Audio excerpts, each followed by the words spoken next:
In today's video, we're looking at the Excel 2019 exam, and we're looking at the first domain called Managed Worksheets and Workbooks. We're on the first subdomain called Import Data into Workbooks. The first thing that this subdomain tells us that we need to be able to do is to import data from a text file. I currently have a blank workbook, but what we're going to do is we're going to bring that text file to populate this worksheet.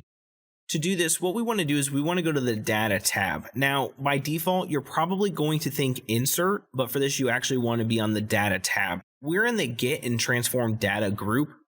From here, we're going to click on From Text CSV. You'll want to map to where your files are located. On the certification exam, most likely the file will be located in your Documents folder, but you want to feel comfortable navigating through this left-hand side, and specifically, you're probably going to look under this PC. So keep that in the back of your mind. But once you've mapped to your folder, you can go ahead and select your file. For this, I want to select this file right here, this text document, and I'm going to select Import. That brings up this window. Excel has already gone through and determined that the best delimiter for this is going to be tab. But if I didn't think it should be tab or the task question tells you something differently, you can easily switch through this by just clicking that drop down and clicking comma. But we can see that that's not really going to work for this document. It doesn't look right. And if we do colon, same thing. It's going to put it all in one column. So let's go back to tab, which is the correct delimiter for this file. And we're going to click load. Now, I want you to notice some things. The first thing is that it imported the data into a brand new worksheet tab. And that's because of the way that we brought this data in. And for the next point, I'm going to show you a different way to do this. The other thing to notice is that my headers are here, and it put in a brand new row for a header and just called it column 1 through column 11.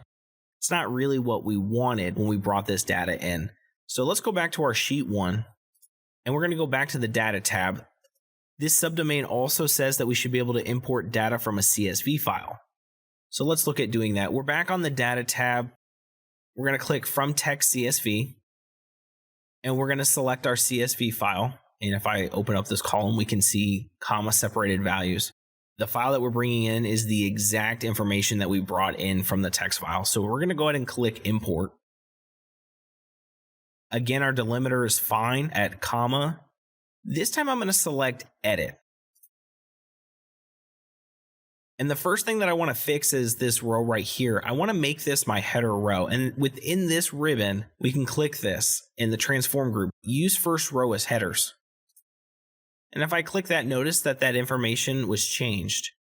You should be familiar with going through the ribbons found in the Power Query editor. There's really a lot going on in these ribbons, and you should be familiar with the different features that you have here.